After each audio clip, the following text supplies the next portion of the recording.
Quatrième règle de la dispute, puisqu'on est dans les règles des disputes qui sont dures à respecter. On a dit c'est pas un recept, c'est pas une ordonnance facile, c'est pas un travail facile, ça demande du travail et on est obligé de le fournir. Quatrième règle, le ton. Il y avait un député israélien à la Knesset il y a quelques années. Chaque fois qu'il montait, il avait sa feuille, il tenait sa feuille, et là-bas, il disait son discours. Sur la feuille, on pense qu'il avait écrit les titres des sujets dont il a besoin de parler, mais non. Il s'avérait que sur sa feuille, il dit là, il faut lever le ton. Là, il faut crier. Là, un peu plus fort. Pourquoi ? Les arguments qui étaient écrits là-bas, ils n'étaient pas très convaincants. Alors, quand c'est pas très convaincant, qu'est-ce qu'on fait ? On crie, on lève le ton, on parle fort. En général, celui qui va lever le ton, c'est celui qui n'a plus rien à dire. C'est celui qui, son argument n'est pas convaincant, comme on a dit, ne fonctionne pas, n'est pas écouté, et donc, pour s'imposer parce qu'il n'a plus rien à dire, il est obligé de le dire à voix haute. Celui qui a des vrais arguments, il ne lève pas le ton. Il les dit à voix basse, et l'autre, qu'il les accepte ou non, ça ne change rien. J'ai dit ce que j'ai à dire, et je sais que ce que je dis est vrai.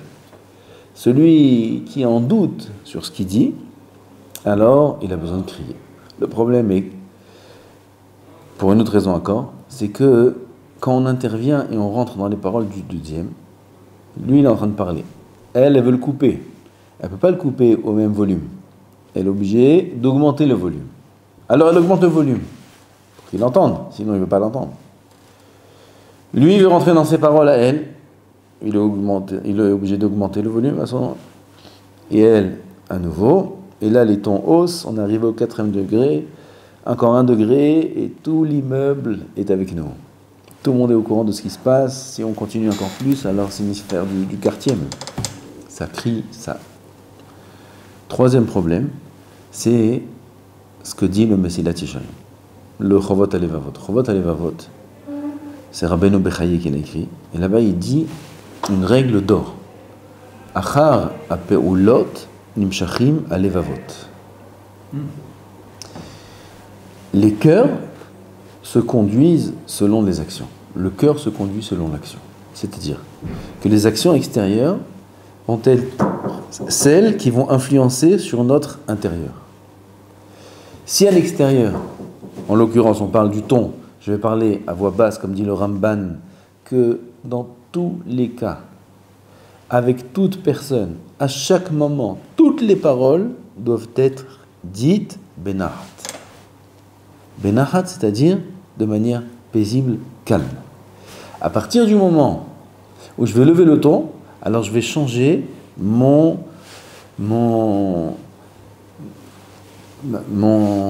intérieur. D'accord ?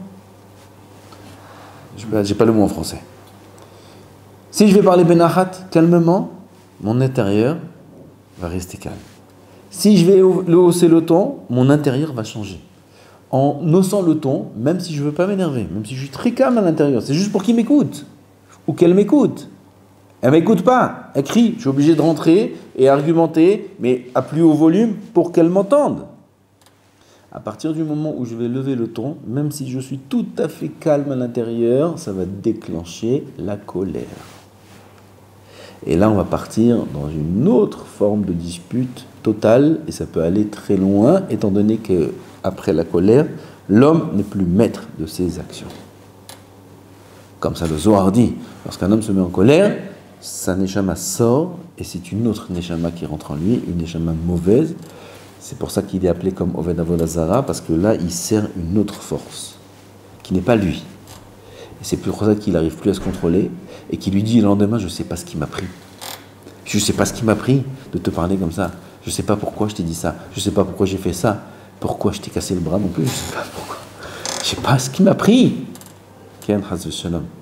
Parce qu'on perd le contrôle. D'où l'importance de rester toujours avec un ton bas, calme, qu'on soit entendu ou non. que ce soit accepté ou non, nous, on ne change pas de position. Elle ne change pas de position. Lui ne change pas de position. Calme, on peut tout régler de manière calme. Hausser le ton ne va qu'empirer la situation, aggraver le cas et aboutir à rien à part de graves dégâts. Qu'Hachem nous protège. Baruch Adonai l'olam. Amen ve amen.